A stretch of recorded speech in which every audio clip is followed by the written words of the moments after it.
Vai ficar aqui na sala. Boa noite, queridos. Deus abençoe a vida de vocês. Vamos para mais um culto aqui de adoração e exaltação do nome do Senhor. Amém? Que a graça de Deus alcance você, alcance a tua casa. Hoje nós vamos falar sobre as duas árvores mais importantes. As duas árvores mais importantes. Você sabia que existe na Bíblia as duas árvores mais importantes? Nós vamos falar um pouquinho sobre esse simbolismo que Deus usa, né, entre a natureza para explicar algumas coisas para nós. Na matemática, é como se Deus usasse as laranjas, né, para explicar algumas coisas para a gente, e na Bíblia Deus usa também outros artifícios, né, para tentar deixar claro para nós aquilo que Ele quer que a gente aprenda.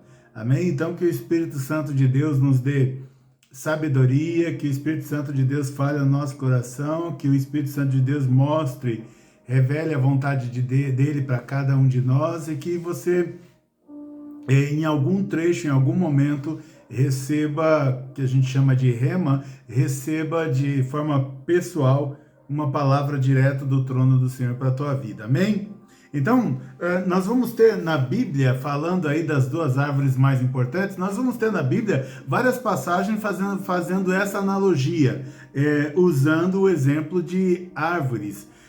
Nós vamos encontrar tanto menções da árvore em Salmos, como menções de árvore em Provérbios, como menções de árvores pelo próprio Jesus e situações que aconteceram no dia a dia com Jesus, e também de fábula. E acho que inicialmente é importante a gente entender o seguinte: normalmente quando a Bíblia fala de árvore, ela está fazendo uma referência a pessoas. Tá? Então, a pessoa, né? Um ser humano. Então, normalmente, quando a Bíblia vai falar de árvore, ela está fazendo uma referência a pessoas. Por isso que você vai ver a Bíblia em vários momentos usando o simbolismo da árvore para nos explicar alguma coisa. Amém?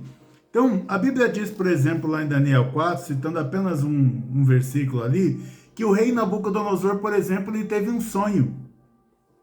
E neste sonho ele tinha visto uma grande árvore, né? Ele viu uma grande árvore, e eu não vou entrar no detalhe dos sonhos, do sonho dele, porque não é o contexto aqui. Então o importante aqui é você saber que, por exemplo, Nabucodonosor teve um sonho. Nabucodonosor teve um sonho. E o profeta Daniel foi interpretar o sonho dele, foi explicar o que o sonho dele significava. Então, como que Daniel explicou o sonho dele depois que Nabucodonosor explicou o sonho para Daniel? Daniel disse assim: a árvore que viste, que cresceu e ficou enorme, e a sua copa encostava no céu, visível em toda a terra, que também tinha belas folhas e muitos frutos, na qual havia alimento para todos, abrigo para os animais do campo e morada para as aves do céu nos seus galhos, és tu, ó rei. Então, o rei, ele viu algumas coisas no sonho que ele teve, um sonho que deixou ele bastante perturbado ou incomodado. E nessa incomodação que ele teve, ele chamou os magos para tentar saber, identificar o que o sonho dizia, mas ninguém sabia. E quando ele chama Daniel, Daniel explica para ele. E Daniel até diz assim: ah, rei, bom seria se fosse algo para os teus inimigos, para aqueles que querem o mal do rei. Mas é como se Daniel dissesse: mas infelizmente, rei, essa árvore que você vê no sonho, esta árvore é o próprio rei. Então, nessa própria interpretação de Daniel, a gente consegue então enxergar que quando Deus vai falar em alguns momentos com o ser humano, ele vai usar a simbologia da árvore, ele vai usar a árvore representando um ser humano, representando uma pessoa. Então, isso é importante que você entenda já de início, para que fique mais fácil você entender o restante que a gente vai falar. Corroborando com isso também, nós temos na Bíblia uma fábula que a gente chama de fábula, eu chamo de fábula política, né? Porque envolve uma questão política. Havia Gideão, ele teve ali 70 filhos, e ele teve um filho, vamos dizer assim, fora ali do casamento dele. E esse filho, fora ali do povo ali dele, e esse filho que nasceu de uma prostituta se chamava Abimeleque. Esse filho aí que eles chamavam, diziam que era filho de uma prostituta. Nasceu um homem chamado Abimeleque. E quando Gideão morreu e foram escolher quem seria o próximo líder ali do povo judeu, então esse Abimeleque veio e matou praticamente todos os irmãos dele, já que ele era de um casamento fora ali da cidade, então matou todos os irmãos dele e assumiu. Só que um dos irmãos conseguiu escapar com vida, um irmão chamado Jotão. E aí esse irmão foi até o monte, ele diz assim: quando Jotão soube disso, que o Abimeleque ia se tornar o líder da cidade, do povo, subiu ao topo do monte Gerizim e gritou para eles: ouçam-me, cidadãos de Siquém, para que Deus os ouça. Então, o que eu não estou entrando na história de Abimeleque, eu só quero que você preste atenção que, de novo, ele vai fazer uma analogia do homem com a árvore. E nesse caso aqui ele está contando uma fábula. E o que é uma fábula? É uma história que a gente sabe que é contada, que a gente sabe que ela é irreal. Tipo, o carro falou, o carro não fala. A bola xingou alguém, a bola não xinga. Então é mais ou menos por aí. Certo dia, Jotão está contando, sobrevivente. Certo dia, as árvores saíram para ungir um rei para si. Disseram à oliveira, uma árvore, a oliveira: seja o nosso rei. A oliveira, porém, respondeu: deveria eu renunciar o meu azeite, com o qual se presta honra aos deuses e aos homens, para dominar sobre as árvores? Então as árvores disseram à figueira, já que a oliveira não quis, as árvores disseram à figueira: venha ser o nosso rei. A figueira, porém, respondeu: deveria eu renunciar ao meu futuro, ao meu fruto saboroso e doce, para dominar sobre as árvores? Depois, as árvores disseram à videira, né? Já que a figueira também não quis dominar sobre as árvores: venha ser o nosso rei. A videira, porém, respondeu: deveria eu renunciar ao meu vinho, que alegra os deuses e os homens, para ter domínio sobre as árvores? Finalmente, todas as árvores disseram ao espinheiro, ou seja, aquela árvore cheia de espinho: venha ser o nosso rei. O espinheiro disse às árvores: se querem realmente ungir-me rei sobre vocês, venham abrigar-se à minha sombra. Do contrário, sairá fogo do espinheiro e consumirá até os cedros do Líbano. Será que vocês agiram de fato com sinceridade quando fizeram Abimeleque rei? Foram justos com Jerubbaal, Gideão e sua família, como ele merecia? Meu pai lutou por vocês e arriscou a vida para livrá-los das mãos de Midian. Esse texto aqui, você vê que ele faz uma analogia de que é convidado uma espécie de árvore para ser líder das outras árvores. Mas o que ele quer dizer aqui? Ele quer dizer que tinham várias pessoas boas que podiam assumir a função de liderança, mas nenhuma delas quiseram. Então eles chamaram a má, e a má, ela vem para destruir. Então eu já vi alguém falando assim que os cristãos, alguns dizem que nós não devemos nos envolver com a política, mas se pessoas cristãs não se envolverem com a política, a gente não pode reclamar que pessoas não cristãs estão dominando sobre o povo. Entendem isso?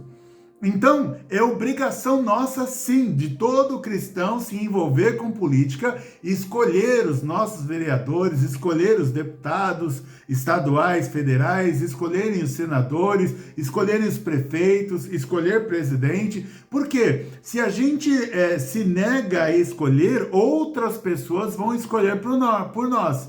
Então, se você se desligar da política, você não pode reclamar quando alguém ganhar, por exemplo, para presidente do Brasil, e no dia seguinte falar assim: olha, agora está liberado o aborto, que para mim é assassinato de criança. Então você não vai poder reclamar, porque na hora que você pôde escolher, você se omitiu ou voltou na pessoa errada, porque você achava que o cristão não deveria se envolver com política. Mas o fato é que este é mais um exemplo de que é muito comum na Bíblia as pessoas elas fazerem comparações, analogias, né? Usar como figura de linguagem a árvore para expressar a questão, para expressar um homem, para expressar o ser humano, né? De forma simbólica. Bom, entendendo que sempre que, na maioria das vezes que Deus na Bíblia vai falar sobre árvore, ele está falando do ser humano, em Mateus 3,10 ele diz assim, Mateus 7, 15 a 20, ele diz assim, cuidado com os falsos profetas, eles vêm a vocês vestidos de peles de ovelhas, mas por dentro são lobos devoradores, vocês os reconhecerão por seus frutos. Pode alguém colher uvas de um espinheiro ou figos de ervas daninha? Semelhantemente, toda árvore boa dá frutos bons, mas a árvore ruim dá frutos ruins. Então, voltando à política, é como você vê alguém que, se você sabe que faz o mal, e você então quer votar agora nessa pessoa, porque se ele fez o mal, você acha que agora ele vai fazer o bem. Não, então a Bíblia diz que de árvore boa sai fruto bom, e de árvore má, árvore ruim vai sair fruto ruim. Então, alguém que fez errado lá atrás, querer voltar agora e falar que vai fazer coisas boas, não tem como, porque já comprovou que é uma árvore ruim. Que é uma árvore ruim. Mateus 3,10 diz assim, Jesus diz assim, o machado já está posto à raiz das árvores, e toda árvore que não der bom fruto será cortada e lançada ao fogo.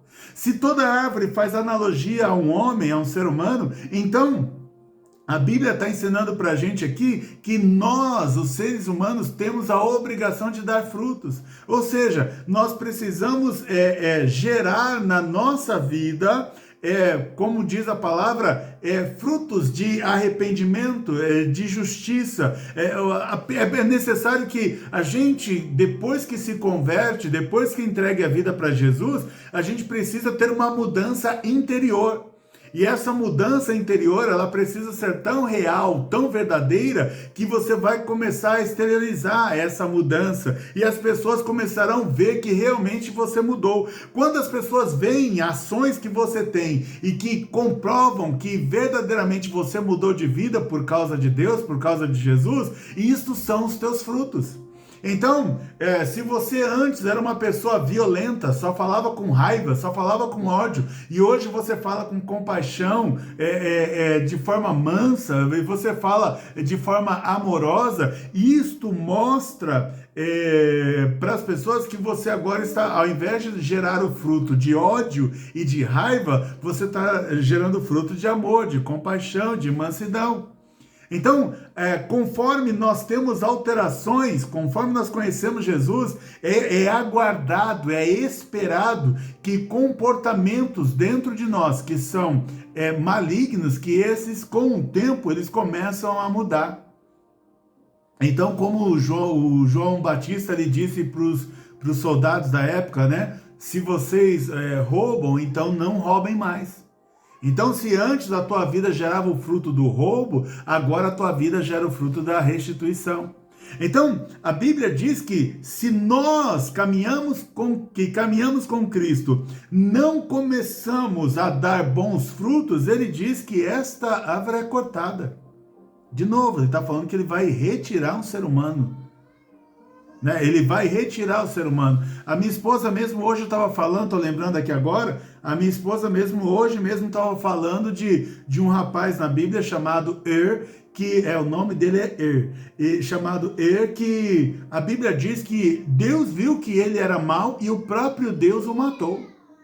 Ou seja, Deus lançou ele fora.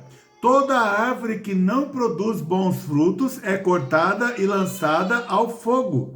Assim, pelos seus frutos, vocês os reconhecerão. Mateus 7, de 15 a 20 diz isso. E depois, para corroborar com esse texto, ainda tem lá Mateus 3,10. O machado está posto à raiz das árvores, e toda árvore que não der bom fruto será cortada e lançada ao fogo. Então, ninguém que não se esforce, é um esforço nosso, ninguém que não se esforce em querer mudar de vida vai poder um dia ter um encontro com Deus. Veja, eu não estou dizendo que aquele que falha não terá um encontro com Deus. Não, eu estou dizendo que aquele que não quer mudar de vida. Porque eu sou falho, mas eu tenho certeza que eu vou ter um encontro com Deus. Por quê? Porque eu quero mudar de vida. Então, a Bíblia diz que aquele que vive na prática do pecado não está em Deus, e Deus não está nele. Então, praticar o que é praticar? É aquele que faz de forma contínua. Ele faz constantemente. Ele faz assim, ele faz como algo rotineiro, como algo normal. A Bíblia diz que se você ficar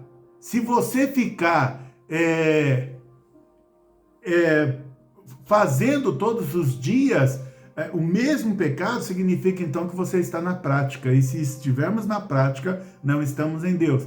Agora, se você de vez em quando escorrega, mas você percebe, você sabe que é errado, você se entristece e depois você vai e pede perdão a Deus, você continua no Senhor. Amém? Isso é muito importante ficar bem claro.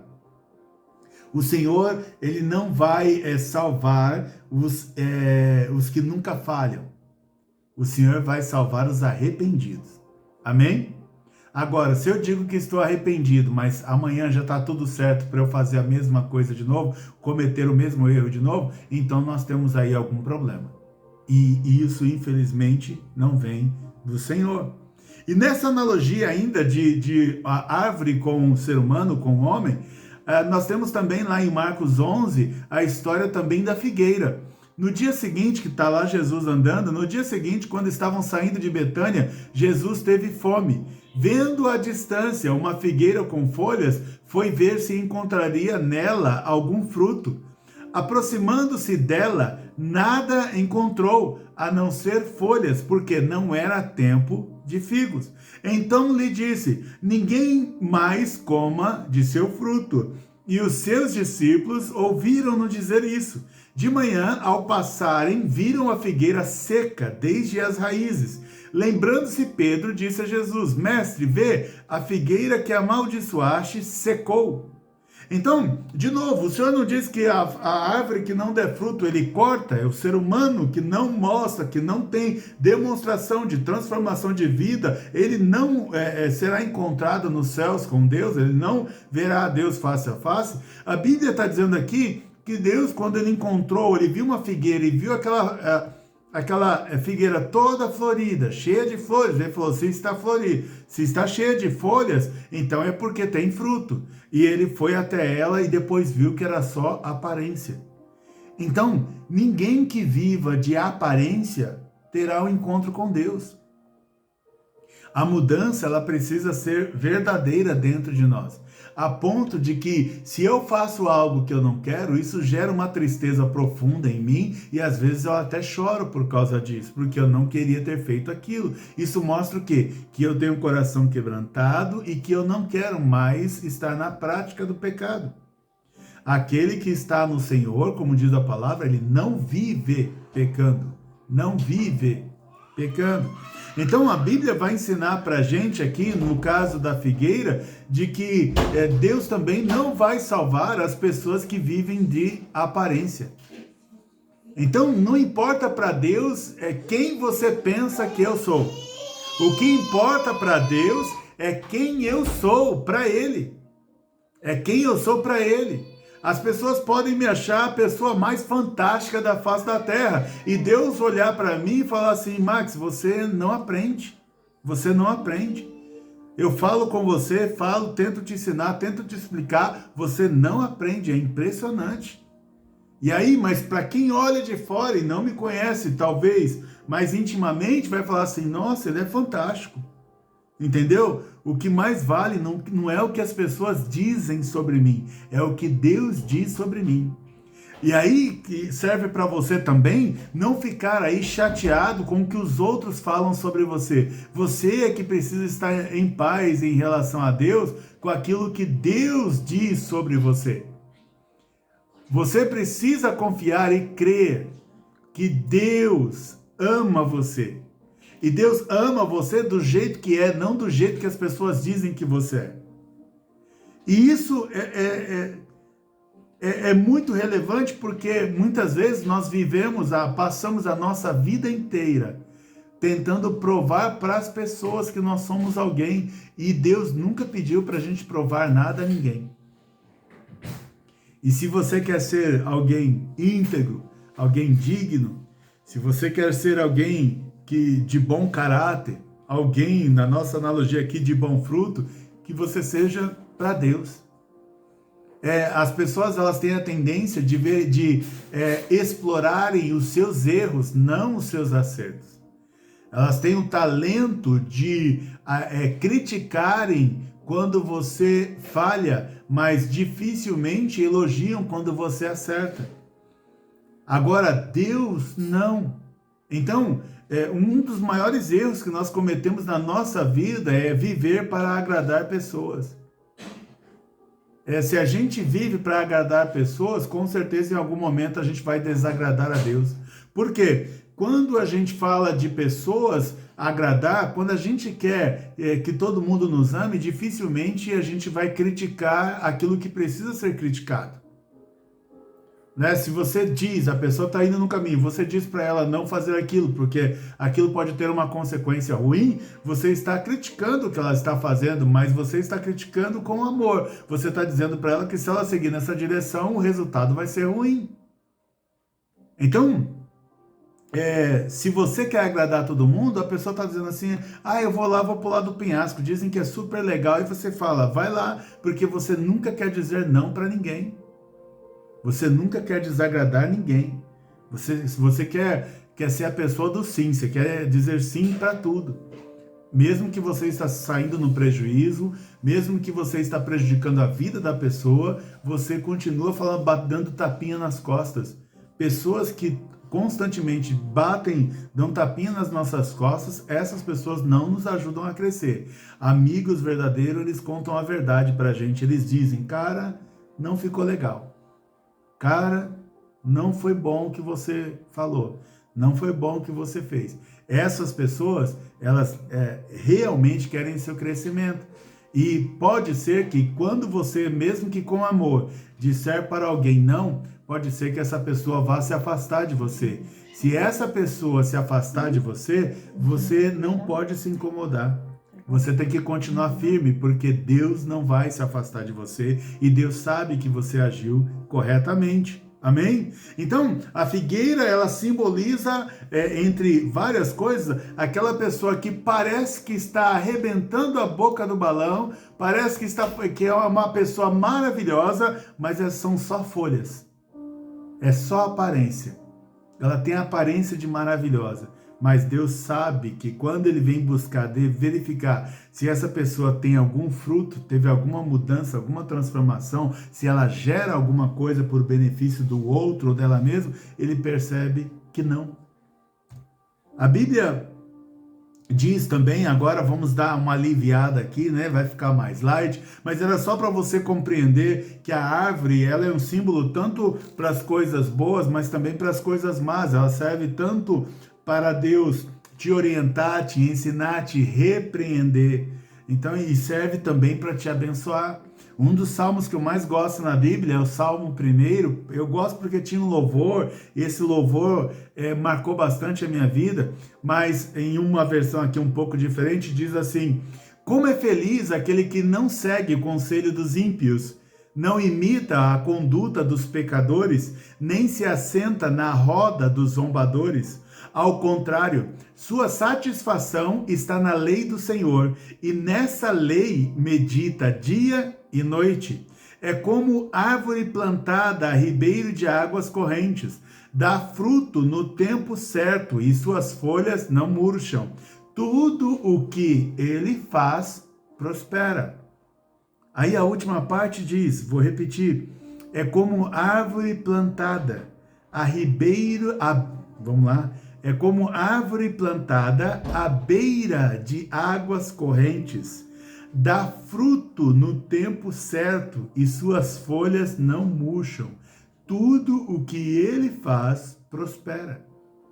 Então a Bíblia está dizendo que se você é aquela pessoa que não segue o conselho dos ímpios, que você não imita a conduta dos pecadores, que você não se assenta na roda das pessoas que só servem para zombar e tirar sarro das coisas de Deus. Ao contrário, se você tem alegria em ler a palavra de Deus, em meditar na palavra de Deus dia e noite, a Bíblia está dizendo assim, aí vem de novo a analogia, a Bíblia está dizendo, você será como uma árvore plantada à beira de águas correntes, dá fruto no tempo certo e suas folhas não murcham, tudo que ele faz prospera. Você já viu pessoas assim? A pessoa decide vender banana na rua, ela prospera. A pessoa decide vender papel higiênico, ela prospera. A pessoa decide vender ovo na rua, ela prospera. A pessoa decide vender qualquer coisa, mesmo que seja a coisa mais ínfima, ou seja, a coisa mais supérflua, que na nossa cabeça ninguém tem necessidade daquilo, a pessoa prospera. Por quê? É alguém que está sendo como essa árvore, ela está sendo abençoada por Deus. Então a árvore ali somos nós, e as águas ali que fortalecem essas árvore é o próprio Deus. Então a Bíblia diz que quando você faz as coisas por causa de Deus, se você evita até entrar em algumas rodas, entrar em algumas piadas, entrar em alguns ambientes por causa de Deus, Deus está falando assim, eu vou plantar você de uma forma no lugar onde você vai ser regado, você vai ser alimentado, você vai ser protegido, você vai ser tratado, e eu vou ajudar você a gerar fruto aonde você estiver. Então essa é a analogia que Deus faz, de que se você anda nos caminhos dele, ele está dizendo assim como uma árvore no lugar certo, ela produz o fruto na época certa, e ela está sempre com vida, está sempre forte, né? Está dizendo aqui que pode ser você, esta pessoa pode ser você, de que Deus te abençoe de tal forma que em tudo que você procura fazer, Deus faz você prosperar. Deus faz você ir bem, Deus faz você caminhar bem. Amém? Amém? Eu lembro que uma vez Deus pediu que eu comprasse um carro grande, e eu comprei uma Blazer, e aí 6 meses depois eu precisei vender essa Blazer. É um carro, é um carro da GM que hoje se chama Trailblazer. E aí eu tentei vender esse carro, só que aí o que disseram para mim você não vai conseguir vender esse carro porque esse carro ele bebe muito, ele é gastão, e a gasolina na época estava cara. E aí eu tive um sonho eu vi, e alguém me dizia assim no sonho, que se Deus mandasse eu vender banana na Praça da Sé, mesmo que ninguém mais na face da terra comesse banana, naquele dia todos iriam comprar a minha banana, e eu ia vender todas as bananas, porque Deus estava me abençoando. E aí tentaram praticamente roubar o carro de mim, né, com valores ínfimos, valores bem reduzidos, bem abaixo da tabela, mas aí Deus falou, não vende. E quando eu fui vender, pagaram um preço justo no carro, porque Deus abençoou, e uma pessoa veio e comprou. Essa pessoa, depois que ela comprou, ela falou, eu não devia ter comprado seu carro, porque a placa não serve para mim, não sei nem por que eu comprei, mas eu sei porque ela comprou porque Deus mandou ela comprar, e porque Deus estava me abençoando, porque a mão dele me fazia prosperar. Então, a Bíblia diz pra gente que nós podemos também ser como árvores, não só como eu falei até agora, as árvores do mal, né? Mas nós podemos também ser árvores do bem. A Bíblia diz ainda em Ezequiel, Deus usa a analogia das árvores em relação ao homem para falar sobre esperança e para falar sobre restauração. Para falar sobre esperança e restauração. A Bíblia está falando aqui nesse trecho sobre o povo judeu. Diz assim, assim diz o soberano Senhor, Ezequiel 17, 22 a 24. Assim diz o soberano Senhor, eu mesmo apanharei um broto bem alto de um cedro e o plantarei. Arrancarei um renovo tenro de seus ramos mais altos e o plantarei no monte alto e imponente. Nos montes altos de Israel eu o plantarei. Ele produzirá galhos e dará fruto, e se tornará um cedro viçoso. Pássaros de todo tipo se aninharão nele, encontrarão abrigo à sombra de seus galhos. Todas as árvores do campo saberão que eu, o Senhor, faço cair a árvore alta e faço crescer bem alto a árvore baixa. Eu resseco a árvore verde e faço florescer a árvore seca. Eu, o Senhor, falei e eu o farei. Então, a Bíblia diz para a gente, de forma bem clara aqui para nós, que o Senhor, ele assim como ele tem o poder de derrubar uma árvore verde, assim como ele tem poder de fazer gerar fruto numa árvore seca, ou seja, fazê-la voltar a ter vida, ele pode tornar uma árvore alta, baixa, e ele pode tornar uma árvore baixa alta. Ou seja, a Bíblia ensina de que se a árvore representa o ser humano, então você pode hoje estar com a vida, você se sentindo aí o menor de todos os seres humanos, você se sentindo mais incapaz de todos os seres humanos, você se sentindo mais improdutivo de todos os seres humanos. Aí o Senhor fala assim: eu faço com que você se torne o mais produtivo.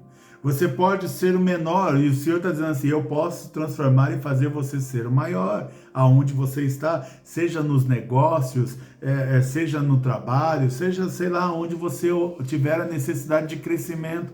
O Senhor fala: ainda que hoje você seja pequeno, eu posso fazer você crescer. E tem árvores que zombam de mim, elas são gigantes, elas ficam roubando da minha seiva, do meu alimento, elas roubam da minha luz, elas tentam me esconder no meio do mato. E o Senhor está falando assim: eu faço você crescer mais que elas. E se elas não derem o espaço, você está falando assim, como um machado, fala assim: eu posso derrubá-las, eu posso arrancá-las da onde elas estão, eu posso tirá-las de lá. Então o Senhor está falando assim: eu tenho um controle total sobre a vida de qualquer ser humano. Eu posso fazer uma pessoa crescer, eu posso fazer uma pessoa diminuir, eu posso exaltar alguém e eu posso humilhar alguém. Porque é Deus que humilha e também é Deus que exalta. O controle de todo o futuro, o controle da tua vida, o controle da minha vida está integralmente nas mãos do Senhor. Se Deus não quiser que a gente cresça, a gente não cresce. Se Deus quiser que a gente cresça, mesmo a gente não tendo nenhuma condição para isso, a gente cresce. Por quê? Porque Deus é Senhor sobre todas as coisas. Guarda isso no teu coração. Se Deus, Ele coloca no coração dele que ele vai te abençoar, então nada pode impedir Deus de te abençoar. Você pode se sentir muito pequeno, mas o Senhor fala assim: mas isso não me impede de te abençoar e de te tornar muito grande. Por quê? Porque todo o poder sobre o controle do ser humano, assim como os das árvores, a Bíblia está dizendo aqui que está nas mãos do Senhor. Então o Senhor vem com essa palavra, ele gera esperança, como diz o tema, ele gera esperança no meu coração e no seu coração,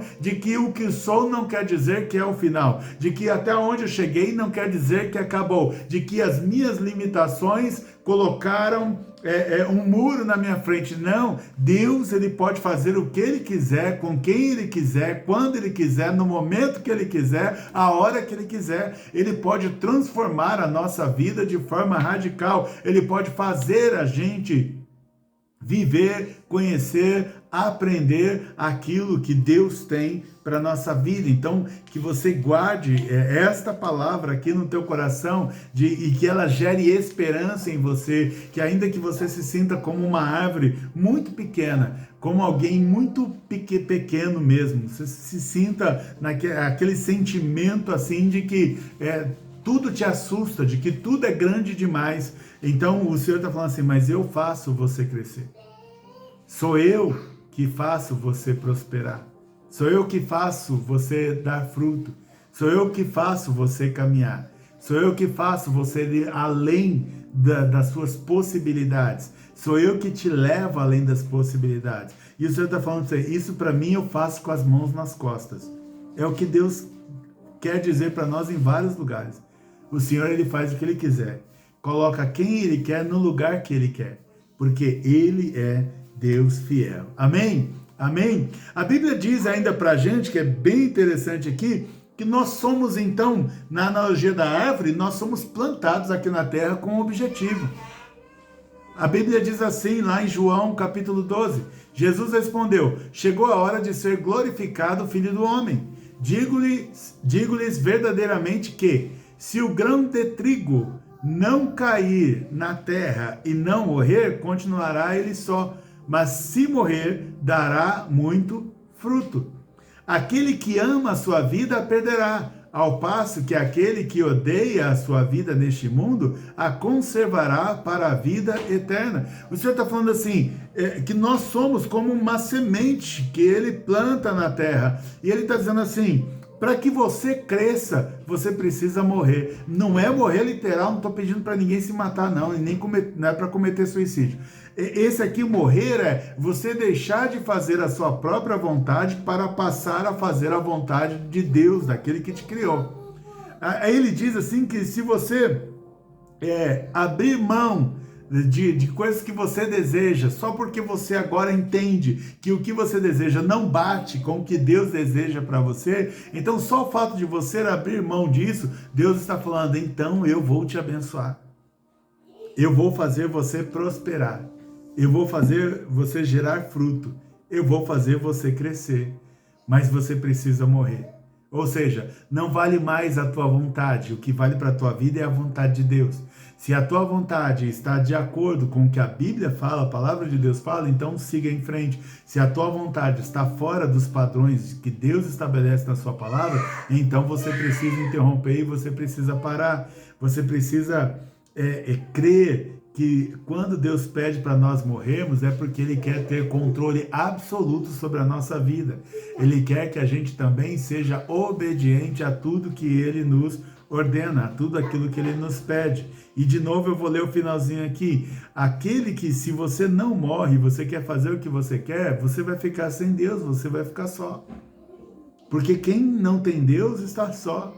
Os outros que andam do teu lado, a hora que a corda apertar para você, a hora que o cinto apertar para o teu lado, eles vão fugir. Mas se você morre para a sua vontade e vive para a vontade do Senhor, então você dará muito fruto.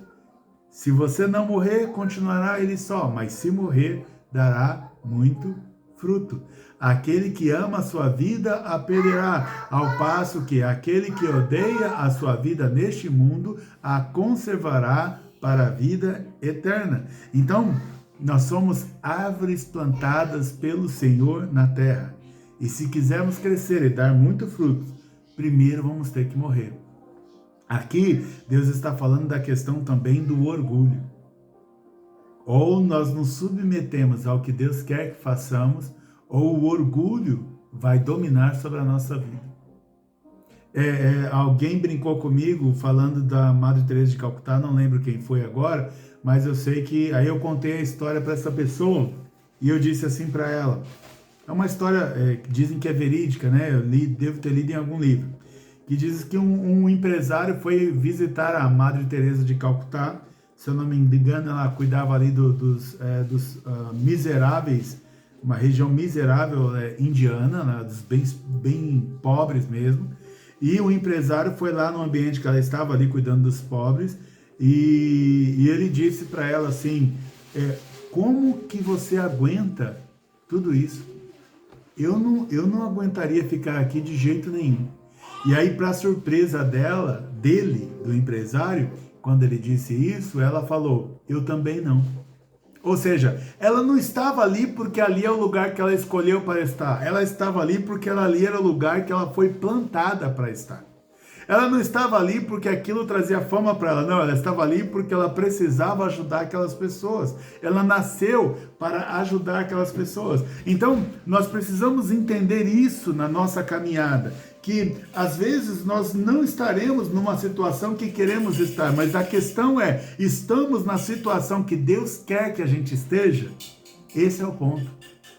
Porque na situação que Deus quer que a gente esteja, é aí que nós vamos crescer.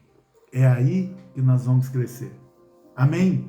Amém? Então, morrer por causa de Deus não é ruim, é bom. Morrer, estou dizendo, o teu eu, o teu ego. Amém?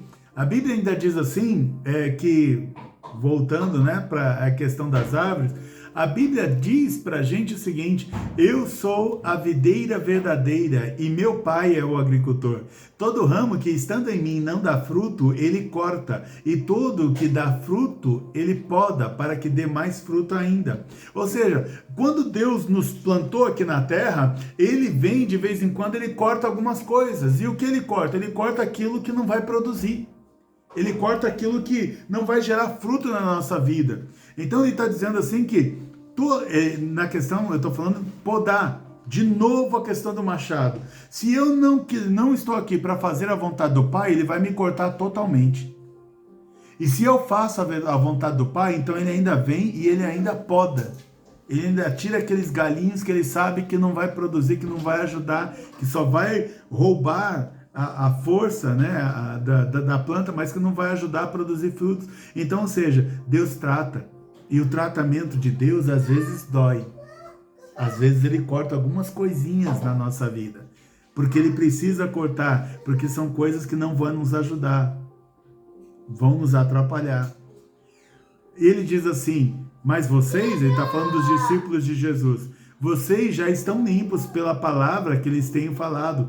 Permaneçam em mim e eu permanecerei em vocês. Nenhum ramo pode dar fruto por si mesmo, se não permanecer na videira. Vocês também não podem dar fruto, se não permanecerem em mim.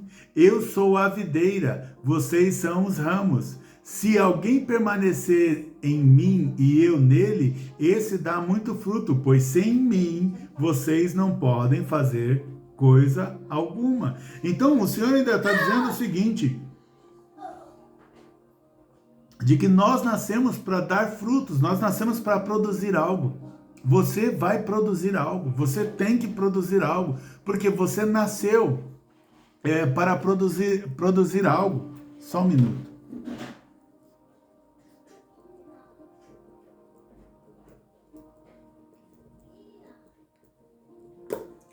Você nasceu para produzir algo. Então, a sua vida, ela foi estabelecida aqui na terra, assim como a árvore é plantada, você foi plantado aqui na terra para gerar fruto. Tem que sair algo bom da tua vida. E talvez você esteja com o coração frustrado, você dizendo: pastor, eu não consigo produzir nada de bom. Não caia nesse engano. Peça a Jesus, fala: Jesus, transforme a minha árvore. Jesus, venha podar, tirar o que precisa tirar da minha vida para que eu esteja de pé, para que eu fique mais forte ainda e eu consiga produzir o que eu nasci para produzir. Ei, você é produtivo, você é capaz, você é competente, porque foi Deus que te fez, então você é capaz de gerar alguma coisa. Guarda isso no seu coração.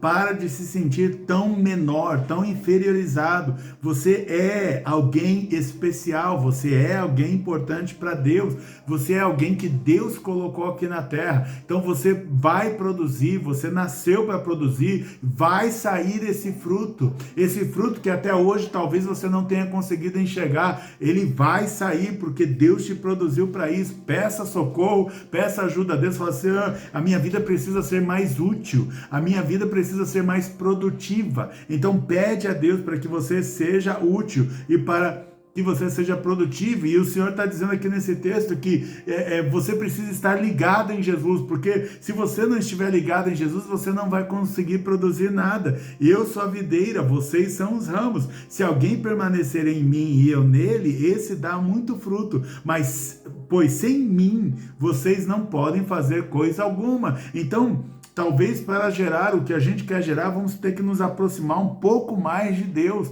orar um pouco mais, ler um pouco mais, se consagrar um pouco mais, buscar um pouco mais. Se alguém não permanecer em mim, será como o ramo que é jogado fora e seca. Tais ramos são apanhados, lançados ao fogo e queimados. Então tá aqui. Se a gente aqui não é quem quer produzir e não consegue, aqui é quem não quer produzir. Aqui é quem não quer viver para Deus. Então veja quantos alertas tem. Se você decide no seu coração, eu não quero saber de Deus, eu não quero viver para Deus, então diz aqui, se alguém não permanecer em mim, será como o ramo que é jogado fora e seca. Tais ramos são apanhados, lançados ao fogo e queimados. Se vocês permanecerem em mim, as minhas palavras permanecerem em vocês, pedirão o que quiserem e lhes será concedido. Meu Pai é glorificado pelo fato de vocês darem muito fruto, e assim serão meus discípulos. Meu Pai é glorificado pelo fato de vocês darem muito fruto, e assim serão meus discípulos. Então, assim, se você quer gerar frutos, se você quer servir a Deus, Deus ele não espera que você gere apenas um fruto. Ele está dizendo assim, você pode produzir, e não é pouco, você pode produzir muito. Ele está dizendo que você nasceu para produzir muito, vai dar muito fruto. Você vai ouvir falar de pessoas que foram abençoadas por causa da tua vida, isso é dar fruto. Você vai ouvir falar de pessoas que foram justificadas, que receberam justiça na sua vida porque você interferiu em alguma coisa. E isto é dar fruto. Você vai ouvir falar de pessoas que vão dizer que no momento que passou necessidade, passou fome, você foi lá e abençoou e cuidou dessa pessoa como se fossem os seus filhos. Isso é dar fruto. Você nasceu para dar fruto e você nasceu para dar muito fruto. E Deus ainda está dizendo, eu vou repetir aqui, meu Pai é glorificado pelo fato de vocês darem muito fruto e assim serão meus discípulos. Então, ou seja, os verdadeiros discípulos de Deus vão dar muito fruto. Quando o texto diz que vão dar muito fruto, a sua vida vai ser transformada de forma tão extraordinária que você vai produzir tanto fruto que as pessoas vão olhar para você e vão dar graças a Deus e glórias a Deus por causa da tua vida. Amém? Bom, mas o tema aqui é falar das duas árvores mais importantes e para concluir eu vou falar delas. A primeira árvore que é importante na Bíblia, que você vai encontrar lá no livro de Gênesis, no capítulo 2 e no capítulo 3, diz lá, por exemplo, quando a mulher viu que a primeira árvore é a árvore do conhecimento do bem e do mal.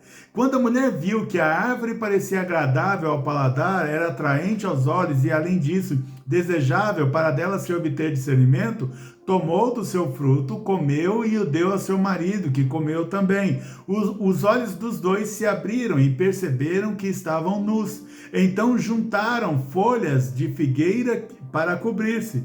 Ouvindo o homem, a sua mulher, os passos do Senhor Deus que andava pelo jardim quando soprava a brisa do dia, esconderam-se da presença do Senhor Deus entre as árvores do jardim. Mas o Senhor Deus chamou o homem perguntando, onde está você? E ele respondeu, ouvi teus passos no jardim e fiquei com medo, porque estava nu, por isso me escondi. E Deus perguntou, quem lhe disse que você estava nu? Você comeu do fruto da árvore do qual eu lhe proibi de comer?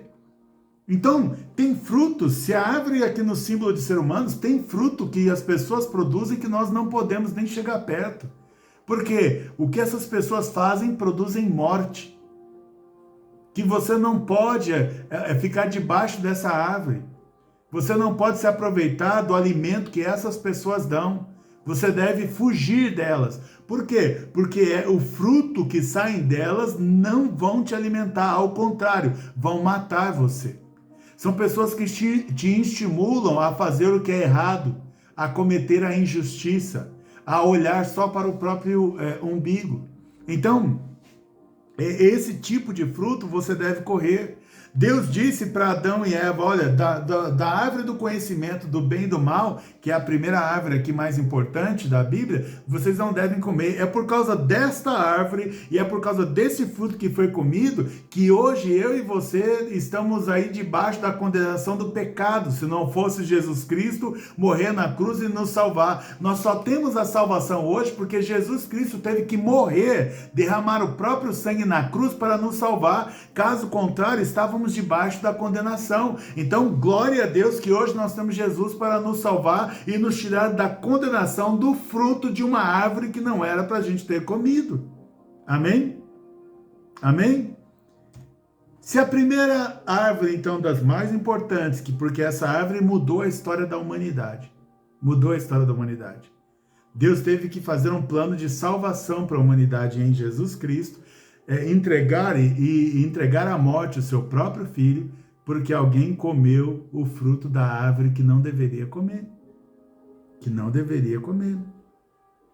E qual é a segunda árvore mais importante da Bíblia? A Bíblia diz assim, lá em Gênesis 3:24, depois de expulsar o homem, porque o homem comeu da árvore do conhecimento do bem e do mal que não deveria ter comido, colocou a leste do jardim do Éden querubins e uma espada flamejante que se movia, guardando o caminho para a árvore da vida. A segunda árvore mais importante que nós temos é a árvore da vida. Quem comesse do fruto dessa árvore da vida viveria para sempre. Então não tinha problema nenhum, Deus não proibiu Adão e Eva de comer da árvore da vida, porque não tinha problema nenhum para eles comerem, porque eles já tinham vida eterna. Eles não morreriam, eles viveriam para sempre.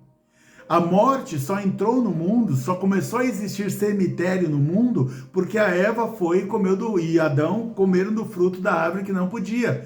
E aí, quando eles fizeram isso, o que Deus fez? Agora eu não posso deixar. O mal entrou em Adão e em Eva. Eu não posso deixar a árvore da vida, porque agora eles têm a maldade, eles não podem viver para comer do fruto da árvore da vida e viver para sempre maus. Então Deus colocou o querubim para proteger com uma espada de fogo, protegendo para ninguém mais comer o fruto da árvore da vida, e ninguém mais tem acesso à árvore da vida. Então, a partir do momento que comeram da árvore do conhecimento do bem e do mal, toda a humanidade ficou condenada à morte eterna.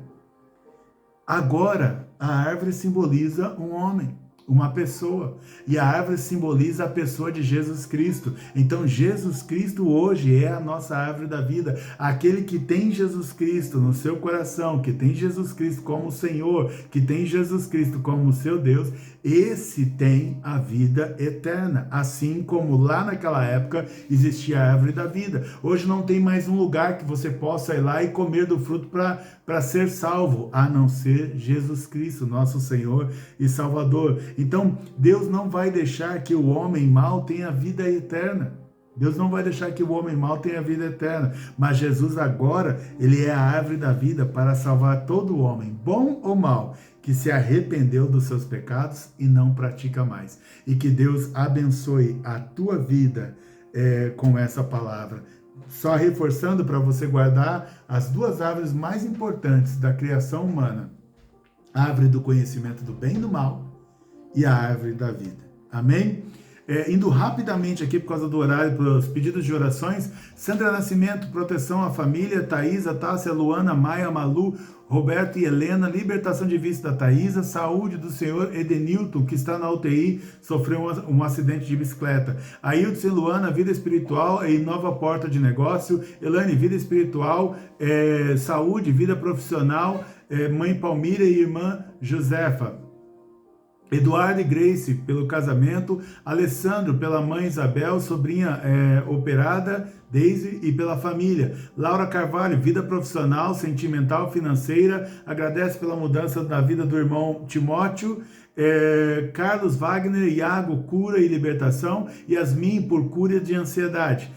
Pastora Rosemary pede pelo Tiago, Matheus, Rosemary e família. Adriana, vida profissional e execução de pensão. Éder, Marcela, Gabriel, Isaac, Levi e vida espiritual. Aline, vida profissional, vida espiritual, saúde da Dinah e Guilherme Felipe. Maria Tatiana, família, vida espiritual e filha Sara e Isabela. Patrícia, saúde do Davi, família, vida espiritual. Paulo Rodrigues agradece pela saúde da esposa. Rafael, vida profissional, saúde do pai Domingos, que está melhor. Nereide, Larissa e saúde da mãe Lourdes e amigos Luiz e Simone na luta contra o câncer e também venda de um imóvel. Gemima, vida espiritual, filhos Danúbia, Diego e Daniel. Laís, saúde e salvação do José pai e dos irmãos. Também pede pela Camila e Ana Rosa, por depressão. Priscila, Renata Pimentel, câncer. Leila, vida profissional, espiritual e saúde. Crisonete, vida espiritual. Natália Hernandes, vida espiritual, profissional e pela mãe. Washington, vida espiritual, profissional, liberação de aposentadoria. Anne, professora, pede pela professora Sabrina com câncer. Edilene, pela saúde. Justineide Ronaldo, família e vida espiritual. Virgínia Vladimir e Ana Clara, saúde, vida espiritual e pela Jandira Guilherme. E Adrian, vida espiritual. Laís Nunes, Ruth, vida espiritual. Priscila, Dario e filhos, Ana e Miguel. Mike, Paulo César. Isabela, saúde da mãe Gabriela. Graziele, vida espiritual e saúde. Mariana, vida espiritual, Guilherme, Pedro, Joelma e Milton, pai. Edson, causa na justiça, vida espiritual do Emanuel. Robson e Fernanda, Heloísa e Benjamin, vida espiritual. Sandra, pede pela Débora, vida espiritual. César, vida espiritual. Michel, saúde, vida espiritual. César de Sá, vida espiritual. Bruna e João Vitor, vida espiritual. Fabiano, vida espiritual e família. Carla Éder e Ana Júlia, saúde e vida espiritual. Peterson, família, vida espiritual. Que Deus abençoe a tua vida, abençoe a tua casa, abençoe essa semana que está iniciando. Em nome de Jesus Cristo, hoje e sempre. Amém.